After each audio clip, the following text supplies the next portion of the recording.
Good morning friends. आज का हमारा टॉपिक है सोशियोलॉजी को दूसरे सब्जेक्ट से हम कैसे रिलेट करते हैं। सोशियोलॉजी को हम लोग economics, political science, anthropology, psychology and history के साथ कंपेयर करेंगे और फिर उसके साथ कैसे रिलेट कर सकते हैं हम उस पर डिस्कस करेंगे। So let start with economics. हम लोग देखते हैं कि इकोनॉमिक्स में क्या करते हैं, हम लोग स्टडी ऑफ प्रोडक्शन पार्ट करते हैं कि कैसे हम लोग प्रोडक्शन बढ़ा सकते हैं। प्रोडक्शन के लिए क्या चाहिए? लैंड चाहिए, लेबर चाहिए, कैपिटल चाहिए और स्किल्ड एंटरप्राइज चाहिए, मतलब कि स्किल्ड लेबर भी चाहिए। तो अब ये चार फैक्टर से जनरली हम लोग इंटरप्रेट करते हैं कि कैसे हम लोग प्रोडक्शन को बढ़ा सकते हैं। तो हम लोग स्पेसिफिकली इकोनॉमिक्स में दीज फैक्टर्स को हम लोग चेंज करते हैं। अभी क्या है, सोशियोलॉजी में हम लोग इसके अलावा ऑल एस्पेक्ट्स ऑफ ह्यूमैनिटी को हम लोग पढ़ते हैं। मतलब सोशियोलॉजी मतलब क्या समझते थे? सोसाइटी के ऊपर पढ़ना, समाज के ऊपर पढ़ने को हम लोग बोल लेते हैं सोशियोलॉजी।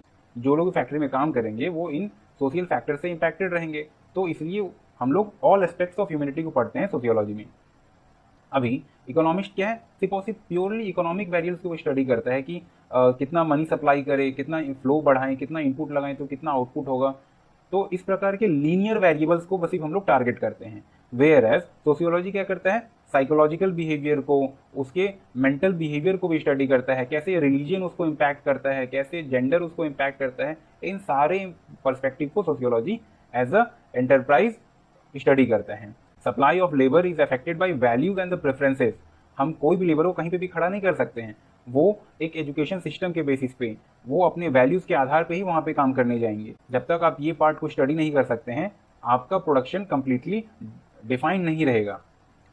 सेकेंड पार्ट कि ट्रेडिशनल इकोनॉमिस्ट केवल मीन्स ऑफ प्रोडक्शन के ऊपर फोकस करते हैं कि कैसे एक ग्रुप ऑफ लेबर दूसरे ग्रुप ऑफ लेबर के साथ इंटरेक्शन करता है, कैसे जो मैनेजर है वो इस ग्रुप ऑफ लेबर के साथ इंटरेक्शन करता है और इस ग्रुप ऑफ लेबर के साथ इंटरेक्शन करता है। ये केवल ओनरशिप और रिलेशनशिप के ऊपर कंट्रोल स्टडी करते हैं कि कौन ओन कर रहा है, कौन कंट्रोल कर रहा है इनको, और इनका रिलेशन क्या है, मैनेजर का वर्कर के साथ कैसा रिलेशन है और क्या क्या रिसोर्सेज इसके पास हैं जिससे कि ये प्रोडक्शन को कंट्रोल कर रहा है।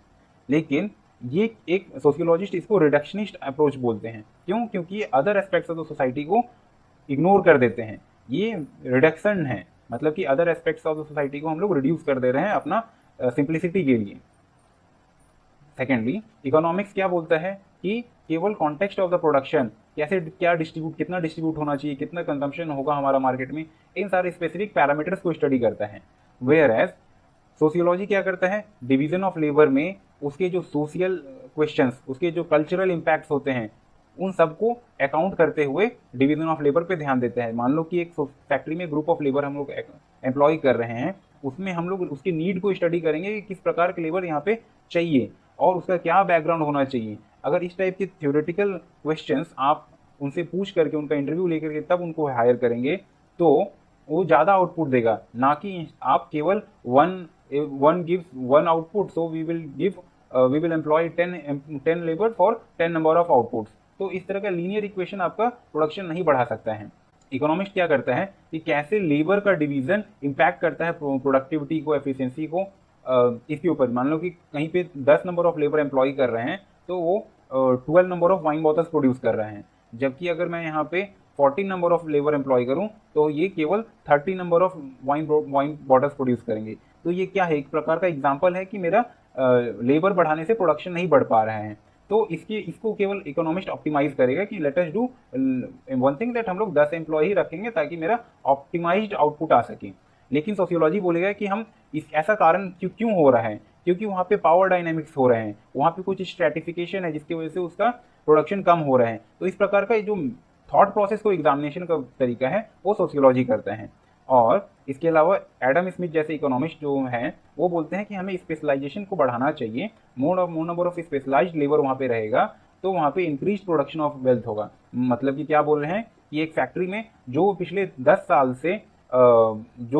साल से वाइन बॉटल प्रोड्यूस कर रहे हैं, हम उसको हायर करेंगे तो प्रोडक्शन इंक्रीज रहेगा क्योंकि वो स्पेशलाइज्ड है वाइन बॉटल बनाने के लिए। दूसरा कोई लेबर मैं यहाँ पे डिप्लॉय कर दूंगा तो वहाँ पे प्रोडक्शन कम हो जाएगा। ये इस प्रकार का स्पेशलाइजेशन के फोकस कर रहे हैं। जबकि सोशियोलॉजी कंसीडर करता है कि कैसे जेंडर, मेल को एम्प्लॉय करेंगे तो ज़्यादा प्रोडक्शन आएगा, फीमेल को एम्प्लॉय करेंगे तो कम प्रोडक्शन आएगा। रेस के बेसिस पे यूरोपियन लेबर है तो वो इस प्रकार के प्रोडक्ट्स ज़्यादा बना सकते हैं, इंडियन लेबर है तो इस प्रकार के प्रोडक्ट्स ज़्यादा बना सकते हैं, क्लास के बेसिस पे कैसे प्रोडक्शन इम्पैक्ट करते हैं, इस प्रकार की चीज़ों को स्टडी करता है। तो लास्ट में कुछ जो हमारे मेन सोशियोलॉजिस्ट हैं उनका क्या मानना है हम उसके ऊपर डिस्कस करते हैं कि जो हमारे कार्ल मार्क्स थे जिन्होंने रिलेशंस ऑफ प्रोडक्शन की थ्योरी दी और जिनका मेन मानना है कि कैपिटलिज्म जो है उसके वजह से सारा का सारा पैसा सारा कैपिटलिस्ट लोग के पास चले जाते हैं और लेबर गरीब के गरीब रह जाते हैं, जिनकी वजह से उनको लास्ट में विद्रोह करना पड़ता है। तो इस प्रकार की थ्योरी देने वाले कार्ल मार्क्स से उनका क्या मानना है, उनको वो मानते हैं कि division of labour in the capitalist society led to alienation and exploitation of worker. जो कैपिटलिस्ट सोसाइटी में एक्सप्लॉयटेशन ऑफ वर्कर होता है अगर डिवीजन ऑफ लेबर जहाँ पे हो रहा है, और इसकी वजह से क्या बोल रहे हैं, क्यों, क्योंकि जो वर्कर प्रोड्यूस कर रहे हैं गुड्स एंड सर्विसेज उसका बेनिफिट उन लेबर्स को नहीं मिलता है, जब बल्कि वो सारा जो प्रोडक्शन ओन कर रहे हैं वो सारा पैसा लेकर के चले जाते हैं। इसकी वजह से अनइक्वल डिस्ट्रीब्यूशन ऑफ वेल्थ होता है, पैसा गरीबों तक नहीं पहुंचता या फिर वर्कर्स तक के पास नहीं रहता, वो सारा के सारा जो उनका ओनर्स हैं वो सारा पैसा लेके चले जाते हैं। सेकंड कॉन्सेप्ट हमारे इमाइल डर्कहाइम का है।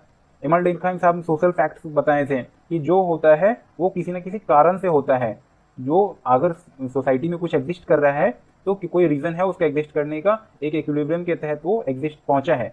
तो इसलिए जैसे कि वर्ण सिस्टम कुछ रिक्वायरमेंट थी सोसाइटी के इसलिए वो बना है और स्टेबल था।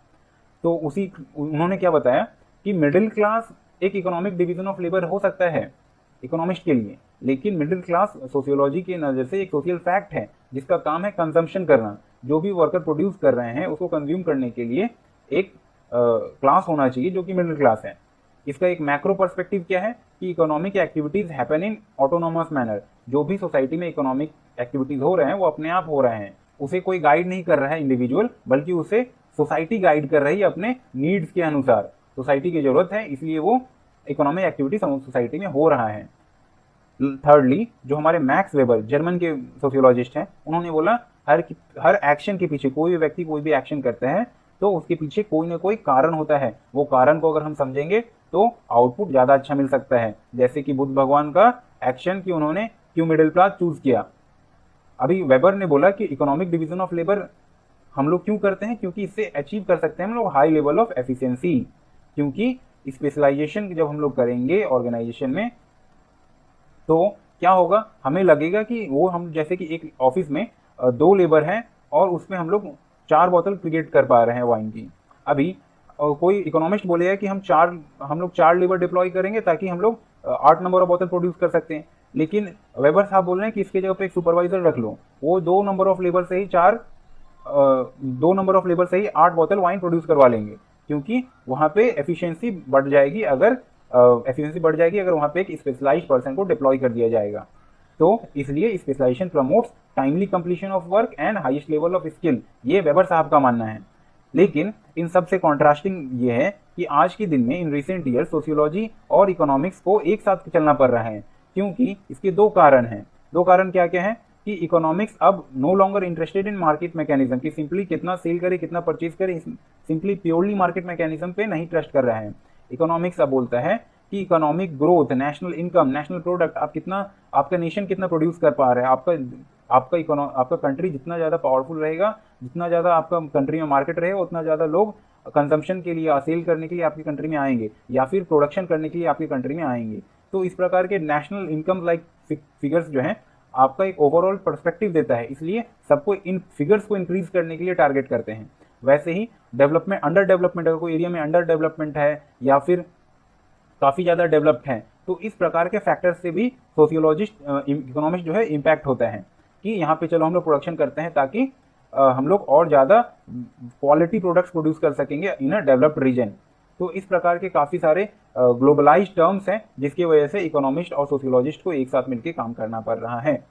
इसको आप सब अपना नोट्स ये को समरी करते हुए लिखेंगे, क्योंकि हमने आपको पहले ही बताया है कि ये जो हमने क्वेश्चन लिखा है कि economics has narrow division of labour and sociology looks beyond production, इस आंसर को आपको देना है अपने नोट्स में बनाते हुए।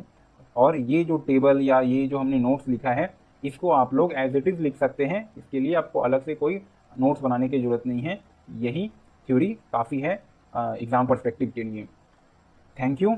अगर आपको वीडियो अच्छा लगा तो इसे लाइक और शेयर जरूर करें।